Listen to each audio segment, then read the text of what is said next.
थे कि बिहार की जनता ने राजद को एक सीट के लायक भी नहीं समझा। 2019 के चुनाव में एक सीट के लायक राजद को जी नहीं 400 पार, लेकिन सिवान का जो नेता हो वो भी मजबूत होना चाहिए। और लोगों में ये चर्चा का विषय बना हुआ है कि एक हाउस वाइफ को सीधे उतार दिया गया, तो क्या सिवान में मोदी जी आके प्रकार विकास से करेंगे? विजय लक्ष्मी जी अभी लोगों से घुल मिल रही है, बात कर रही हैं, और उनका पूरा जो जीवन रहा है वो एक राजनीतिक परिवार से जिरादे के जुड़ी पूर्व रही। विधायक है रमेश कुशवाहा, उनका बैकग्राउंड माले से रहा है। तो ऐसे में जो स्वर्ण समाज के लोग हैं, उनका कहना है कि वो माले से हैं, इसलिए वो और उनके साथ नहीं नरेंद्र जाएंगे। मोदी जी भी बार बार कहते हैं सबका साथ, सबका सिसोन ढाला विकास। ओवरब्रिज, जहां घंटों लोग जाम में फंसते हैं और शहर में सीवरेज बनाने की मांग कई वर्षों से होती जा रही है। इन विषयों पर कब इसकी समस्या का निदान होगा?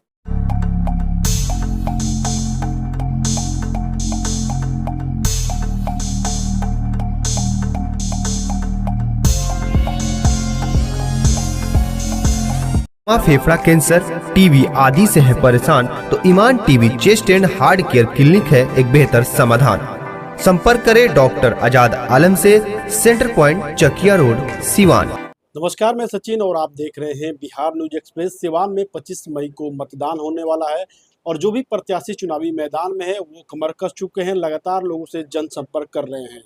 एनडीए प्रत्याशी विजय लक्ष्मी कुशवाहा को जिताने के लिए बिहार सरकार के मंत्री मंगल पांडे, राहुल तिवारी लगातार जनसंपर्क कर रहे हैं। तो हम सीधे मंगल पांडे जी से बात करते हैं। सर, चुनावी जनसंपर्क किस तरह से चल रहा है?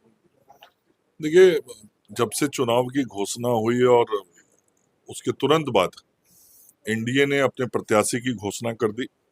विजय लक्ष्मी कुशवाहा जी को एनडीए का उम्मीदवार सिवान का बनाया गया है, और जब से उनके उम्मीदवारी की घोषणा हुई उसके बाद से संपूर्ण क्षेत्र में एक उत्साह का वातावरण भी है। हर जगह लोगों की इच्छा और अपेक्षा भी है कि उम्मीदवार हमारे बीच आए, और उम्मीदवार लगातार महिला होते हुए भी पूरा परिश्रम कर रही हैं, और उनका पूरा प्रयास है कि अधिकतम पंचायतों तक, गांवों तक, लोगों तक उनका संपर्क हो, मोदी जी के लिए वोट देने का वो अपील और आग्रह करें। और संपूर्ण एनडीए के कार्यकर्ता जो हैं, चाहे वह बीजेपी के हों, जेडीयू के हों, लोक जनशक्ति पार्टी के हों, अंदर की मजबूती ही असली मजबूती होती है।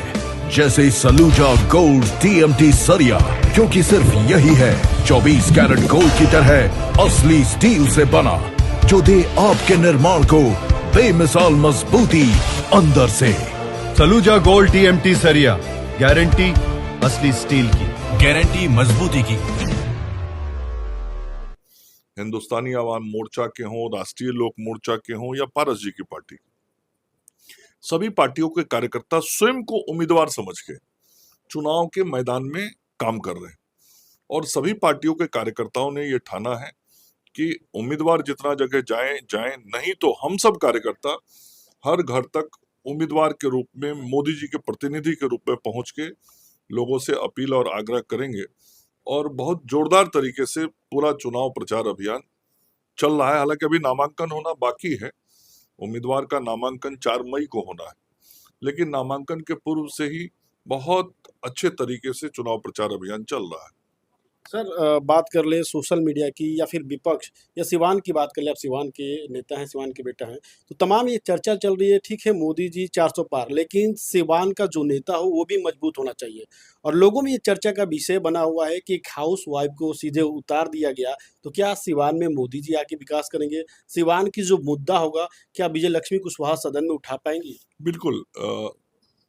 हम सब लोग महिला सशक्तिकरण की बात कर रहे हैं, और आपको ध्यान में होगा कि पिछले कई वर्षों से राष्ट्रीय जनता दल ने, कांग्रेस पार्टी ने महिला आरक्षण बिल को संसद के अंदर पास नहीं होने दिया था।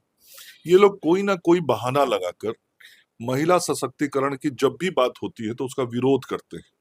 और जो लोग आज इंडी गठबंधन में, उसमें से कई दलों के लोगों ने विरोध किया, सदन के अंदर उस बिल के कागज फाड़े, लेकिन नरेंद्र मोदी जी ने देश की आधी आबादी को न्याय दिलाने का काम किया, राजनीतिक भागीदारी सुनिश्चित की, और 33% आरक्षण लोकसभा और राज्यसभा के अंदर देने का निर्णय, यदि ये साहसिक निर्णय किसी ने किया तो वो है हमारे देश के प्रधानमंत्री आदरणीय नरेंद्र मोदी जी। तो जब 33% आरक्षण होगा, महिलाएं आएंगी, तो निश्चित रूप से महिलाओं के का राजनीतिक सशक्तिकरण होगा। और जो भी महिला चुन के आएगी, जनता का जिस पे विश्वास होगा, कॉन्फिडेंस होगा, वो सब जनता के लिए काम करती हैं और बहुत ही जिम्मेदारी के साथ काम करती हैं।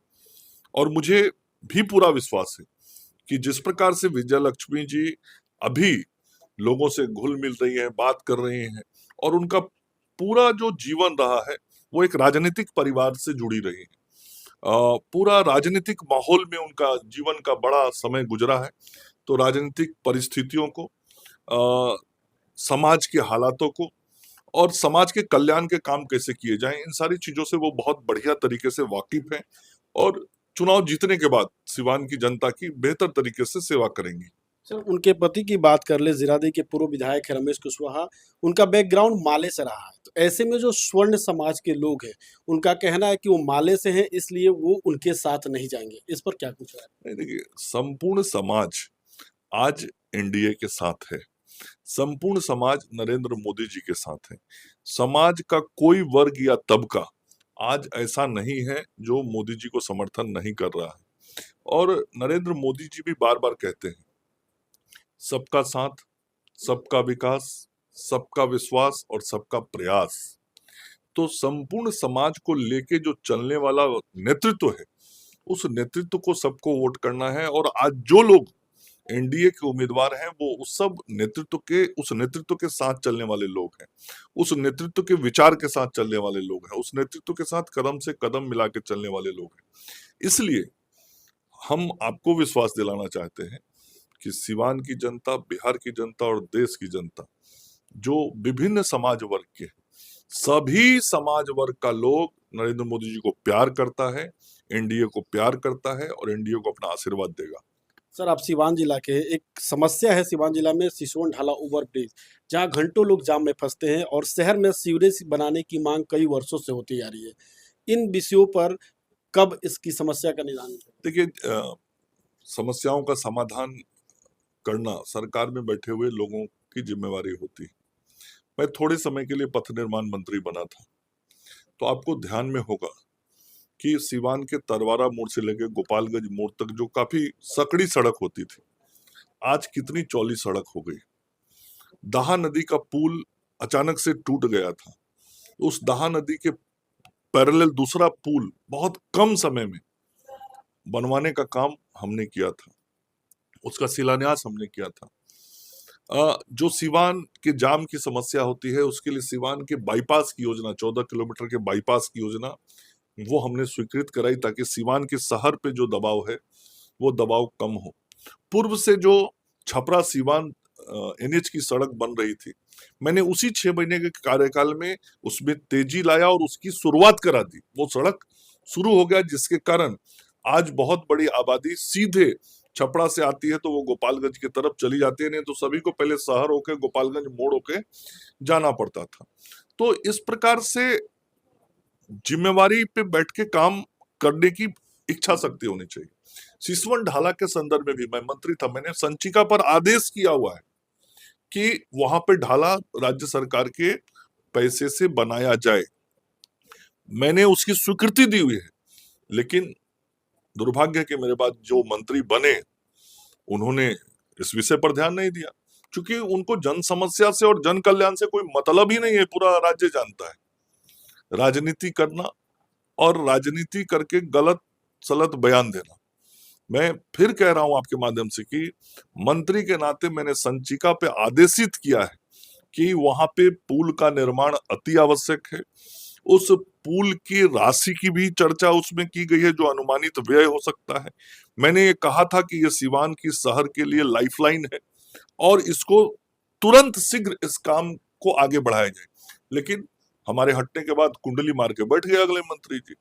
तो जो मंत्री उप मुख्यमंत्री भी थे, उन्होंने इसको पूरा नहीं किया।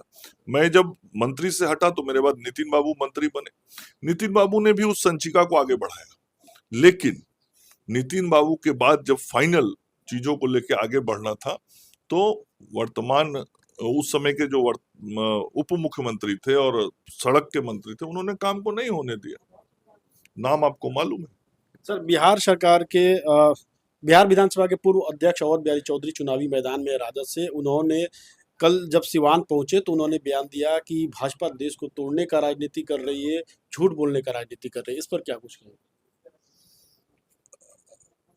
देश की जनता जिसको अपना आशीर्वाद दे रही हो, जिसको अपना मत दे रही हो, जिसको अपना वोट दे रही हो, उस पार्टी पर और उस विचार पर अविश्वास करने का मतलब जनता पर अविश्वास करना है।